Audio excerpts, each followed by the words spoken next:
My name is Stephen M. Bland. I'm a freelance journalist, author and researcher specialising in post-Soviet countries. And today I'd like to talk about LGBT rights in the countries which used to make up the Soviet Union. Now that's a pretty wide array there, from the more liberal Baltic states to the dictatorships of Central Asia.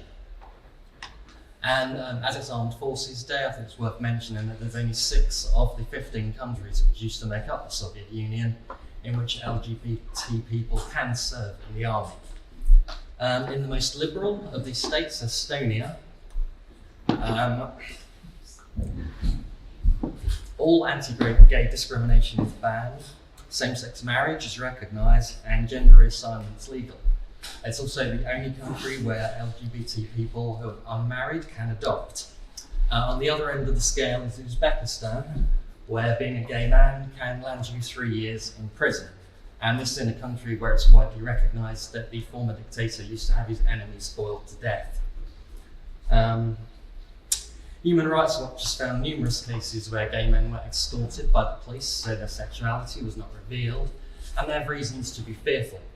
In 2019, 25-year-old Shokir Shakhtyov was found stabbed to death in his apartment just 3 hours after coming out on his Instagram page.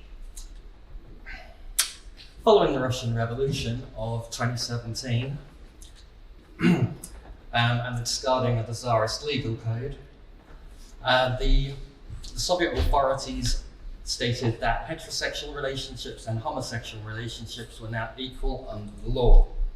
And this 50 years before England and Wales decriminalised homosexuality.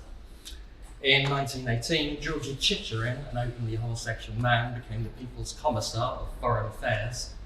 But opinions fluctuated between, on the one side, those who saw homosexuality and the sexual revolution as part of a wider revolution, such as the Secretary of Health in the 1920s, Nicholas Semashko, to those who viewed it as a mental disorder to be cured. As the Stalin years rolled on, however, things quickly went backwards, and homosexuality was recriminalised once more, carrying a 5-year prison sentence. It was increasingly conflated with paedophilia and bourgeois degeneracy. This remained the case for the next 40 years until homosexuality began to be discussed again on the fringes of the art scene. But it wasn't until 1998 and the coming of glasnost that homosexuality began to be discussed again. However, in 1989, a poll conducted widely across Russia found that homosexuals were the most hated group in the country, with 30% of those polled saying they thought they should be liquidated. It should be noted that, however, that throughout the Soviet period, gay relationships between women were never criminalised whatsoever. Under pressure from the Council of Europe, in 1993, Boris Yeltsin decriminalised consensual relationships between gay men, though it remained on the state list of mental disorders for another 6 years after this. When activists attempted to stage the first Moscow Pride in 2006, they were stopped by police and attacked by ultra-Orthodox groups. It's telling that when the riot police came in, 50 of the marchers were arrested, but only 20 of those attacking them. Banning the Moscow Pride March, Mayor of Moscow at the time, Yuri Lushnov, called it satanic, and a court subsequently upheld a ban on the march taking place in Moscow for the next 100 years. In 2010, the European Court of Human Rights fined Russia for discrimination, and yet 3 years later, Article 6.21 passed, banning the distribution of propaganda of non-traditional sexual relationships. Since then, obviously matters have gotten worse, and there have been an increase in violence and harassment. 2 groups in particular have been behind this. Occupy Genitrophilia, which targets gay teenagers, and Occupy Paedophilia, again the conflation between homosexuality and paedophilia, which targets gay adults. A tactic these groups like to use is to approach people online, invite them to purportedly gay-friendly meetings, and then ambush them, humiliate them, and film them. The sole public support group for LGBT youth is called DETI 404, but this has been subject also to bureaucratic harassment and its leader, Alina Klimova, was charged for the promotion of non-traditional sexual relations to minors. Immigration equality has won more asylum cases for Russian citizens than for people from any other country except Jamaica.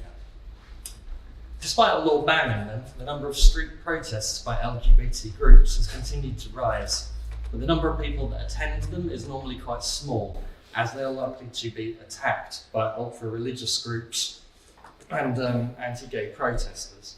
And rather than protect them, the police are more likely to arrest them. To this day, no openly LGBT person has ever served in the Russian parliament, and Putin's shown a huge reluctance to get involved in the issue, calling it regional and none of my business. Overall, human rights in Russia have been in decline for some time.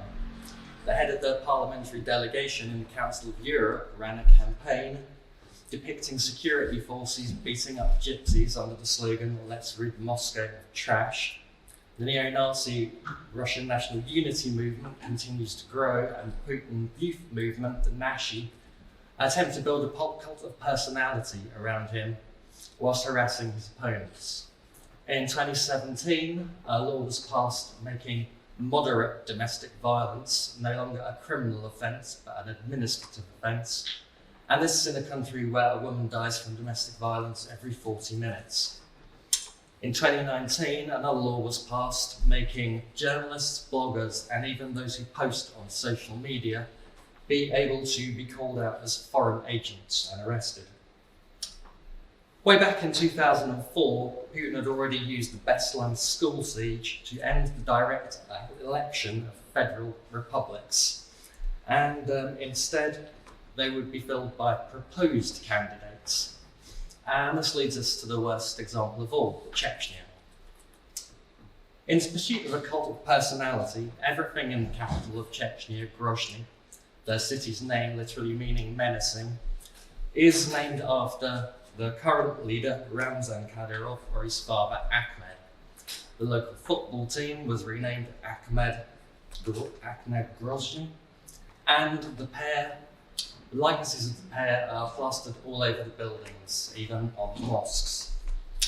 Born in Kazakhstan to a family of deportees, Ahmed Kadyrov was the chief mufti before and during the First Chechen War. But when the Second Chechen War broke out, he switched allegiances and offered his services to the state. He served as leader of the Chechen Republic until his assassination in 2004. And in 2007, the head of the militia, his son, Ramzan, replaced him, and he's ruled with an iron fist ever since. When I visited Chechnya 2 years ago, my friend who took me there painted a stark picture. I won't sugarcoat it, it's dangerous, he told me. At checkpoints, don't smile, don't speak, don't look at each other, just stare straight ahead with dead eyes. Indeed, the day after we left, 4 teenagers were shot dead, the youngest being 13, for purportedly planning to carry out a terrorist attack. In shiny downtown Grozny, the amount spent on reconstruction in an effort to circumvent extremism through creating jobs and rebuilding is immediately apparent. Completed in 2008, the Ahmed Kadyrov Mosque is a regional tourist attraction. Having successfully negotiated the scanners and numerous no-gun signs, men inside twirl their prayer beads beneath a huge chandelier shaped to mimic Mecca. Upon my visit, the city centre was closed off, Prospect Putina behind barricades, as Kadyrov's limousine was on the move. Machine gun-wielding guards stood outside the malls, and hardware was strategically displayed. Plaques commemorated the Russians that had lost their lives in wars, and the winners were writing history. Scaling the Ahmed Tower, where a sign let it be known that no photos were to be taken in the direction of the strangely shaped compound belonging to the president, the city looked green and glimmering. You only had to go a mile from the centre there to be on burnt-out gravel tracks where there were nothing but burnt-out buildings. As part of the Russian Federation, Russia's LGBT laws formally apply in Chechnya. De facto, however, there is no protection for LGBT citizens, and the authorities actively encourage attacks upon them and even their murders. Since March 2017, a violent crackdown on the LGBT community has been underway, and the abduction and detention of gay and homosexual men has increased, where they're beaten senseless. Information taken from the men's phones then leads to more arrests. And the words of David Istev from the Russian LGBT network, which set up a secret shelter in Moscow, those who are arrested automatically get tortured. Several hundred at least have been targeted and at least 20 killed. But in this closed society, made even more conservative because of the wars, accurate numbers are difficult to get hold of. Putin has empowered local leaders to adopt their own interpretation of traditional Islam and to clamp down on any dissent. According to the LGBT network, men are held in a variety of detention centres, including a secret prison at Argon, which has often been likened to a concentration camp. Here they're beaten with batons, tortured by electric shocks, and another technique which has become popular is to place a rat on the men's backs, put a pot over it, heat the pot until the rat claws through their back. Journalists who've reported on this have been threatened by the Chechen authorities that they'll be taken care of. In 2017, gay rights activists who collected 2,000 signatures on a petition against this attempted to deliver that petition in Moscow, but they were denied as their collection of the signatures the authorities said was unauthorised. In 2019, reports began to surface that these techniques had been extended to gay women, and earlier this year, 2 gay men who had escaped from Chechnya were arrested near Moscow and forcibly returned. Their crime, well, there wasn't one. Among those who disappeared was the originally famous singer Zelembakayev, who had never openly come out as gay, but is widely thought to have been detained and murdered by the authorities. But it's not only the authorities that LGBT plus people in this region have reason to be fearful of, as many also fall victims to honour killings by their families, who see them as having tarnished the family name. Kadyrov has said there are no gay people in Chechnya, and if there were, then take them to Canada, prays Allah, to cleanse the blood. Despite the constitution of Chechnya saying that the republic is secular, Kadyrov's so-called virtue campaign has been going on since 2006, which involves the forced reunion of divorced couples, the attacking of immoderately dressed women with paintballs, and the schooling of children to inform on parents who practice Islam insufficiently. The Kremlin's publicly endorsed Kadyrov's denials, and this impunity has led similar practices to now move into neighbouring Ingushetia and Dagestan. During her time as its director, Olga Baranova of the Moscow Community Centre for LGBT Initiatives was receiving 25 people a month from Chechnya, most who wanted to leave the country.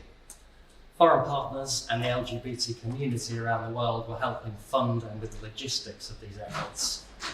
In 2017, the US authorities alone received 2,664 asylum applications from Russian nationals, which is a 24-year high. But unsurprisingly, the Trump administration didn't accept a single application from an LGBT person from Chechnya. And because of her work, Baranova herself has now had to leave the country as she was receiving death threats. The situation getting women out of Chechnya is even more difficult than with their male counterparts, as they're often kept effectively under house arrest, where they're tortured or even murdered by their families. Anyone interested in the extraction of these women, the 2020 documentary Welcome to Chechnya comes highly recommended. In March 2018, Maxim Lapomov became the first former detainee to raise criminal charges against the Chechen authorities, stating that I still have nightmares about that time. His motion was flatly denied by the Russian government, and his case is now with the European Court of Human Rights. However, unfortunately, for as long as Putin stays in power, change seems highly unlikely. Thank you for your time.